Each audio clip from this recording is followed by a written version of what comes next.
Hello, friends. It's me, Graham, and I am a hero. Hee-yah! Hee-yah! Hee-yah! Hee-yah! Uh-oh. Well, okay, I'm not a real hero, but I'm pretending to be one.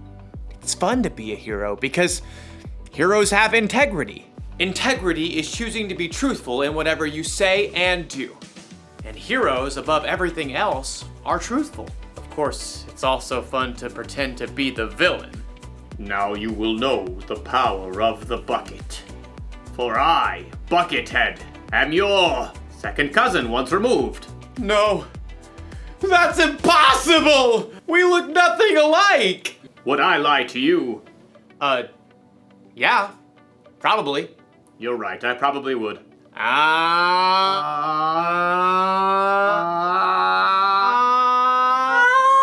The good thing about pretending to be the bad guy is that I can stop pretending anytime I want. But as you'll see in today's story, when you cheat and lie in real life, it's a little harder to take your mask off. It's really hard to breathe in here. I'll see you all back here soon.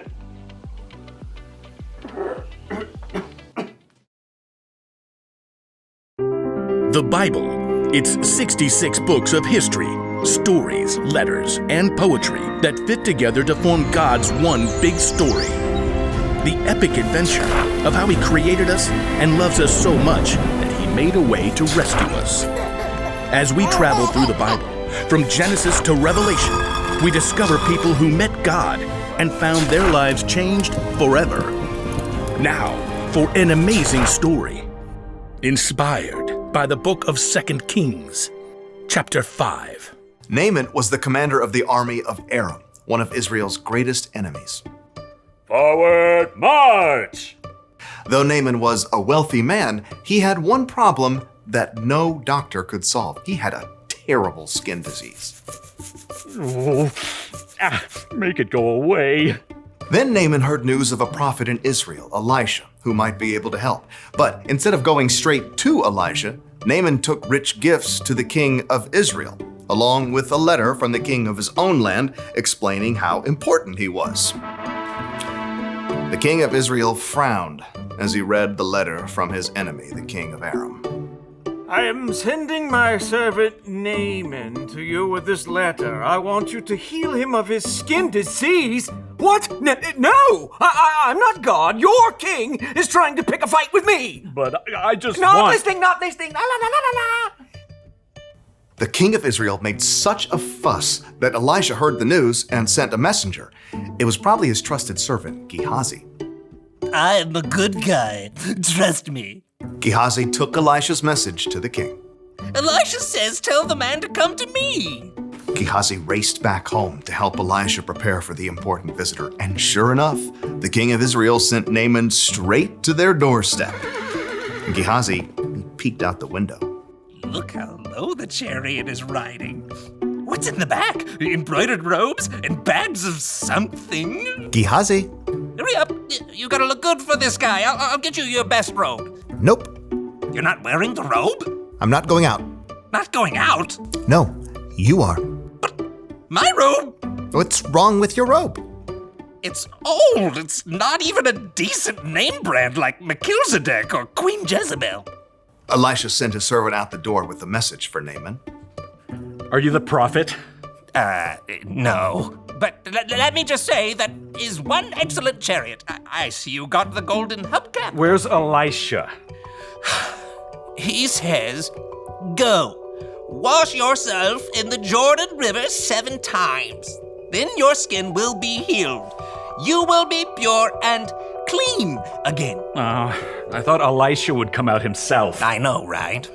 Look, can't he just say some words and wave his hand and, make me better? That's what I was thinking too. And the Jordan River? I mean, it's full of muck and tadpoles and... forget it. Naaman tore off, angry, but his servants convinced him to follow Elisha's instructions. Naaman dipped 7 times in the murky Jordan River, and when he rose from the water on his 7th time... What? His skin was perfectly clean. He was healed.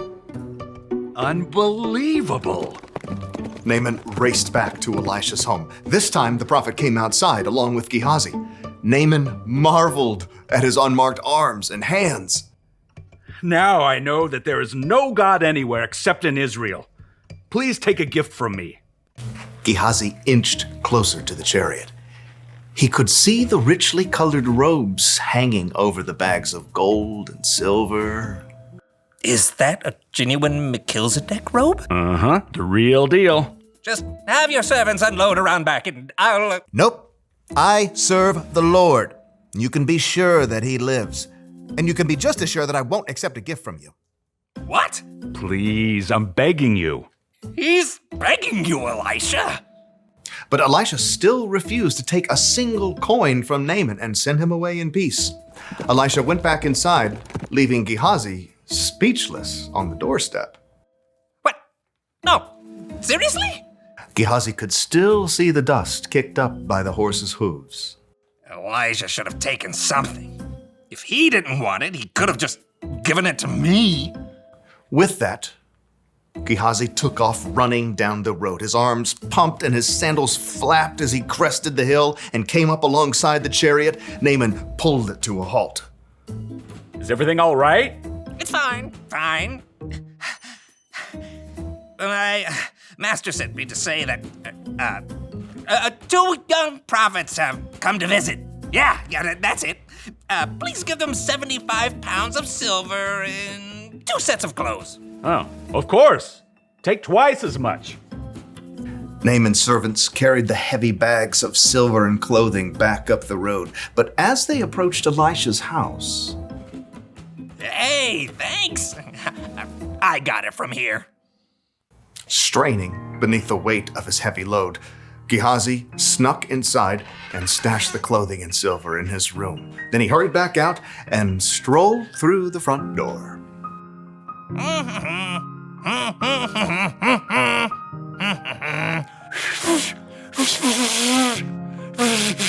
Can't whistle. Elisha studied him with sharp eyes. Where have you been? Oh, me? I didn't go anywhere. Didn't my spirit go with you?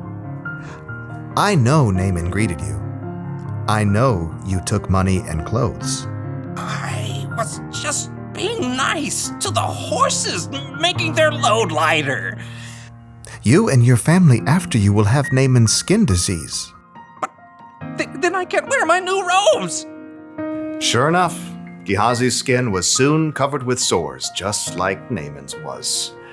Gehazi's lie had won him some new clothes, but it had cost him Elisha's trust and a full and healthy life.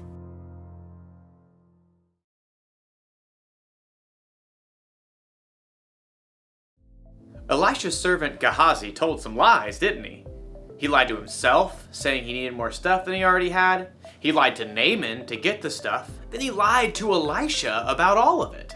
Maybe Gehazi wasn't a bad guy, but would you be able to trust somebody like that? Never! What if someone lied to you? What if they said they were going to keep a secret, but they let it slip out? Or if they said they'd do one thing, but then did something else instead? Do you still trust them? Oh no! It's harder to trust people after they've let you down, right? Correct! It works the same way when we're the ones who tell the lie or don't do what we say we'll do. It can make us come across as the villain. So here's the one very important thing to remember. When you're not truthful, you lose trust. When you are truthful, you're the hero! And if you need even more evidence that being truthful is the way to go, look to Jesus. He always did exactly what he said he would do. He can be trusted no matter what. That's what I want to be. What do you say, Buckethead? Will you turn from your villainous ways?